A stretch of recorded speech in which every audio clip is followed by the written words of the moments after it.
We're talking to Richard of Laguna, Philippines. I never remember exactly the last name. It's Dale. Dale. Dal. Yes. And it would be good for our viewers to listen and hear his stories about some difficulties he encounters when he's on a cruise line. Uh, what have been the most difficult situations you've encountered and how we're able to overcome them?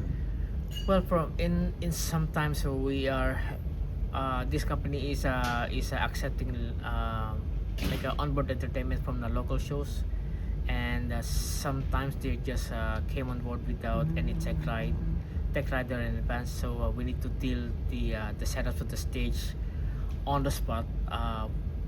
So we need to address everything on the spot before the shows, like an hour before the shows. Yeah. Have there been any difficulties? Like suddenly there was no sound, or suddenly the sound was like you couldn't even hear. There was some because of the sailing situation or the weather situation. Well, the most challenging part is because most of the microphone is radio frequency, and sometimes you have the same frequency from the other ships, cruise lines, which conflicts with your microphone, and because of that, your microphone doesn't work. Yeah, how do you solve that? Well, the only way that we can do is like replace the microphone with the other frequencies, which it takes time as well. So we need to be ready every time that we dock on a particular Right. ship. Do you use first class microphones and audio equipment? Well, at the moment we are one generation behind with the latest one we have. Yeah. What's important thing in? Do you have a role in choosing what audio equipment you will use for the cruise line? Do they ask for your we advice? we can suggest, but it's always depend on the budget of the companies. That's right, because it's the budget. That's correct. That's correct. Now, incidentally, for like the checking of the microphones, have you noticed some differences of the types of performers when they're more professional? I mean, I'm sure you have a lot of different performers Yes, here. Some are really professionals, They do, and yeah. some are just starting. So, are they more picky? They're more meticulous in the choice of their microphones, and sometimes you cannot come up with the requirements. You Mm. just move a little bit, yeah, because it goes to it. Move a little bit. Yeah, that's right. So, Well, for most of the like time, for example, you had the Soul Sisters. They were very good. yes, they do. Yes. Yeah. Uh-huh. Well, with the Soul Sister, they brought with them all of their microphones and technologies. Like they bring their own audio engineer. They brought their own equipment and all. So we never had a problem with that. But in some instances, we just provide with what we have, and most of the singer doesn't have any problem whatsoever. So some performers bring their own. They do, yeah. They have their own sound engineer. Yes, yes. And you work with them. They work with you. Yeah, That's right. co-work with what technologies That's right. they When you say that you take care of the audio visual, even the projections on the screens and everything that happens on. Yes, yes. And while the show is going on, you would have to be there.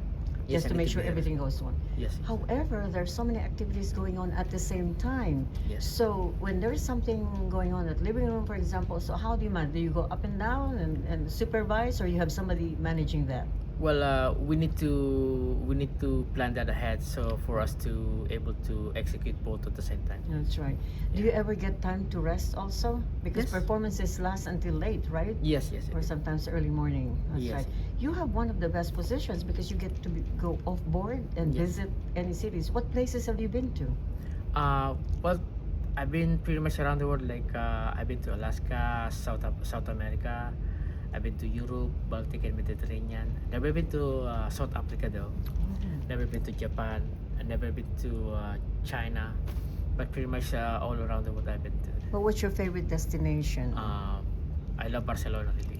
You really love Yeah, it yeah. because this is I'm gonna ask you. And you why do you love it?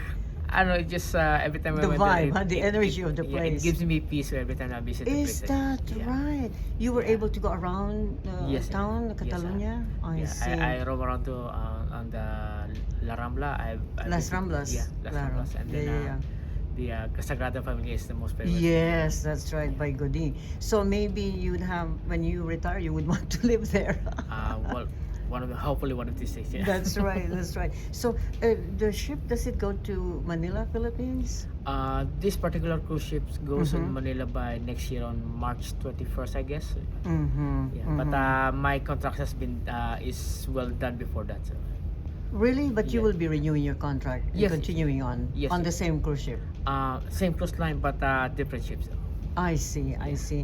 Now, what's your most favorite food? You must be, you have all the food Mhm. in the world right Yes, here. yes, Yes. So what's the most favorite? Or sometimes you long for something that you miss. Yes, yes. Well, most of the Filipino dishes are one of my favorites, but every time that I'm away, like on a cruise line, then gyros, one of the delicacies of Greek. Oh. Yeah, it's like a burrito, but they call it gyros. I see. And you're a good cook, huh? I don't know. I'm not. I'm not good. I cannot say yes about that. Yeah, I love to eat, but That's right. I'm not a fan of cooking. I see. But you were a cook before, huh? I was, yeah. And so they trained you to cook? I did trade to cook, yeah. I see. Yeah, but And did you ever cook it's not Philippine? my it's not my cup of your tea. forte. Thank you. Yeah. All right.